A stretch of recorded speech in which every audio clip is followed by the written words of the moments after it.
From snuff boxes to writing sets, from armchairs to gramophones, all kinds of old and new goods are selling in that shop, which located at 20 steps away from Tata Minare Mosque on Vodina Street, on the left side of the road towards Fener area. The old shop, which has wooden frame window, has been providing the same service for 50 years.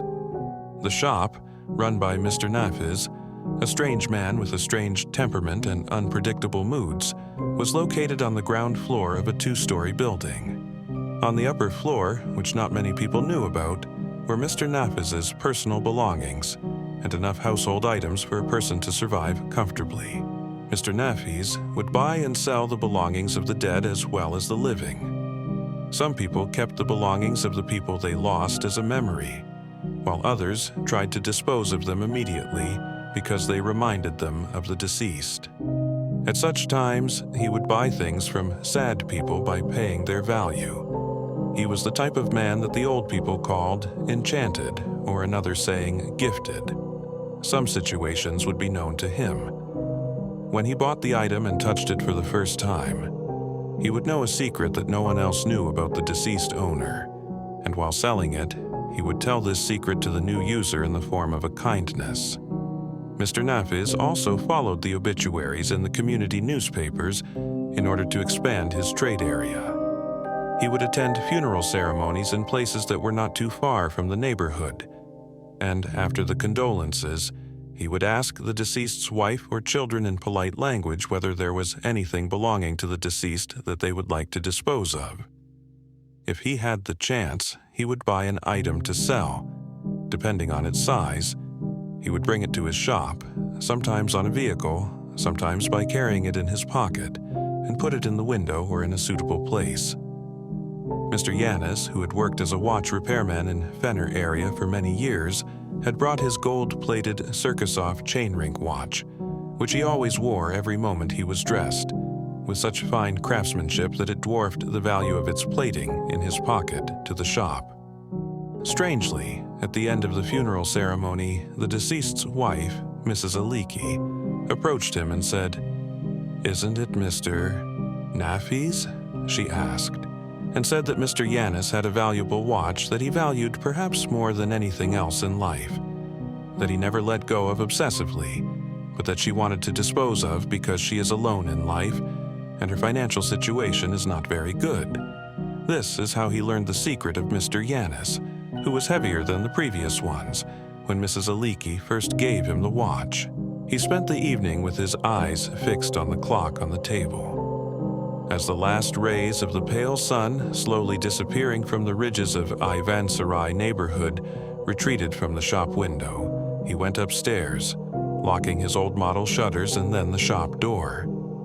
After filling his stomach with the leftovers from the day before, he started reading from where he left off in the 4th volume of Proust's work, In Search of Lost Time, accompanied by the violin melodies rising from the record he had put on the gramophone. But he couldn't concentrate and couldn't understand anything he read. He was in a dilemma about what to do with Circusoff's involvement. The watch was a very valuable piece. In fact, he knew very well that he could sell the watch at a much higher price than he could sell it in his shop, at the auctions organized by his friends in Tesvikia neighborhood, and that the money he would receive would be quite a considerable amount. However, Mr. Yanis's secret, which he learned when Mrs. Aliki left the watch in his hand, confused his mind, and he was indecisive about putting this idea into practice.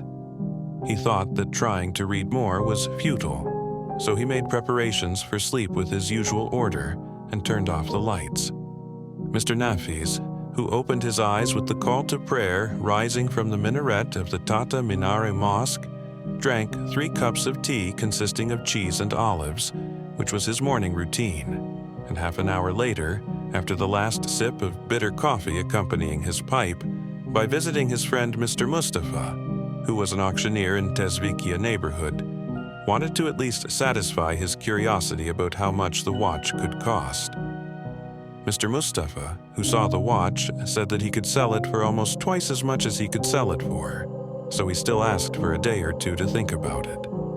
Mr. Mustafa, who was surprised by this situation, sent Mr. Nafis off by saying, "Well, no problem, my old friend. You know the best. But I say don't miss this opportunity. You know. I get half the commission from you as much as what I tell others. Keep this in your mind when thinking." He left Tezvikia without explaining to Mr. Mustafa wanted time to think because Mr. Nafis did not share his secret of knowing secrets with anyone he knew. At most, 5 minutes after Mr. Nafis returned to Beilat and opened his shop, the angry-looking elderly man entered while he was just settling into his seat and tried to rest, and sat down on one of the seats without greeting him. The man stared blankly at the clock on the table. "Welcome. I think you are interested in the watch. I can sell it to you if we agree on the price," he said, while trying to get rid of the surprise caused by the man's sudden arrival and sitting down. "How much is the price?" asked the man, his eyes becoming even more angry and almost enlarged in their sockets. Mr. Nafis was completely uneasy and stood there not knowing what to say. The shop was freezing cold, and steam started to come out of his mouth almost as he breathed. Mr. Nafis said, "Okay, we will agree on the price, but there is something I want to tell you. It is actually a secret. Don't ask how I learned it." The old man said, "Is that so? Let me guess, isn't it a secret of the former owner of the watch?" When he asked, Mr. Nafis got a chill. His hand involuntarily went to the minority newspaper in the first drawer of the table. The page he wanted to look at was open. When he looked at the photo in the obituary, he swallowed repeatedly in an attempt to relieve his dry throat, and a sudden chill spread from his back to his coccyx. The man in the photo in the ad was standing in front of him. It was Mr. Yanis. In a louder voice, he said to him, "Don't reveal my secret. Find her and give her my watch within 3 days. Don't forget 3 days. Otherwise, I'll take you with me next time I go." He left the shop and disappeared. The man couldn't get up for a while, not knowing what to do. What appeared before his eyes when he first held the watch was the fact that Mr. Yanis had a daughter that was not from Mrs. Aliki, and that he hid from everyone. He squeezed his eyes and tried to remember exactly the dream he had seen. While he was shivering from the cold a moment ago, beads of sweat now accumulated on his temples. He picked up the watch again and once again tried to remember what he had seen. In his dream, as he was passing by, a woman close to middle age was hugging Mr. Yanis's neck and crying, and then entering a building. As far as he remembers, the woman asked the old man, "Why can't I see you again, Daddy?" she asks, and Mr. Yanis replies, "It is so necessary, my little Eleni. Fate has tied us like this." And then he turned around and left sadly. But where would he find that street and building? Even if he found it, would he be able to reach the woman? While searching for answers to these questions, he fell asleep in his chair. The dream he had seen in his dream appeared again. This time, Mr. Yanis was heading towards the building after leaving there. Just as he was about to enter the building, he woke up suddenly. The only thing that remains in his mind is the words Han Pelas, written in metal letters with fallen heads on the entrance door of the building, and 2 statues on the right and left sides of the entrance door, which are frequently used in old buildings in European countries and are called gargoyles, depicting creatures mostly from the demon clan. It was a scary-looking creature head. Mr. Nafis did not open his shop the next day. All day, he thought upstairs, in the room he knew as his home, about what to do. He called his auctioneer friend Mustafa in Tezvikia and explained the situation by saying that a customer of his was looking for an old apartment building. Mr. Mustafa stated that the apartments that fit the description were mostly in the neighborhoods where minorities lived, that he would ask his acquaintances, but that he should not get his hopes up, and that it would not be easy to find a single apartment in the big city with the description he gave. And so the next day passed. A voice inside him tells him that he might have been dreaming, that no one actually came to the shop that day, that he should dispose of the watch at a good price and move on with his life. But another voice tells him that the talent he was given with his creation was never wasted, and that if he does not do what the deceased said, what could happen to him makes him completely sad. It was causing unrest. On the morning of the last day, he stood up from his bed, rubbing his sleepless eyes. He put on the clothes he had chosen without much care and left the shop. When he arrived at Mr. Mustafa's auctioneer shop, the old auctioneer had just finished his morning coffee. When he saw Mr. Nafiz, he said, "Oh, my friend, good morning.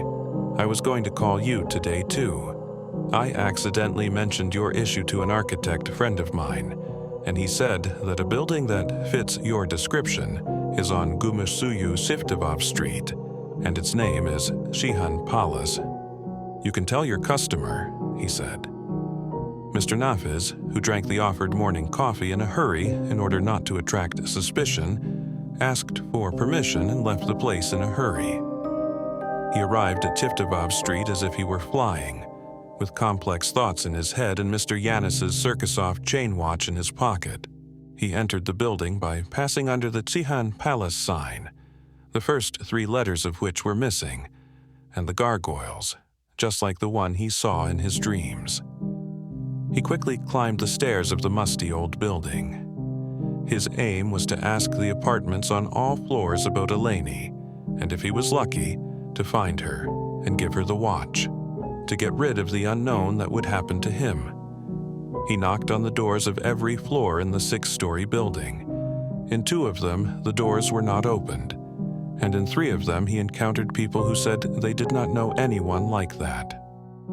With his breath at his last breath, he pressed the doorbell on the last floor, which rang with an old-style melody.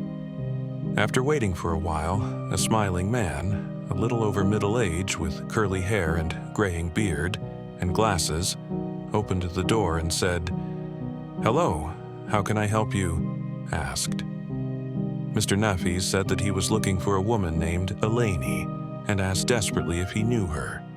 "Yes, Ms. Eleni was working with us until last week, but she left." The voice of the man who said, "He went to America 2 days ago," asking why he was asking about Eleni and whether he could help, became inaudible as Nafiz Bey descended the stairs, mixing with the ringing in his ears.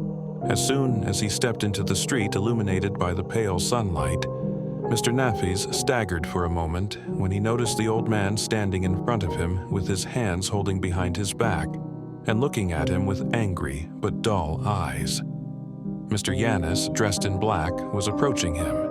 The blowing wind, the sounds of people and vehicles coming from afar, and the screams of the seagulls gradually mixed together and turned into a deafening hum, and he closed his eyes tightly. When the hum suddenly stopped, he slowly opened his eyes. Old man was standing right in front of him. "You failed. You couldn't give my most valuable thing to my most valuable one." After saying, "As I told you, we are going together," Mr. Nafiz, whose brain was literally tingling, closed his eyes again. A shrill scream echoed in his ears, and the Circusov chain watch he had clenched in his palm fell on the cold paving stones of the street.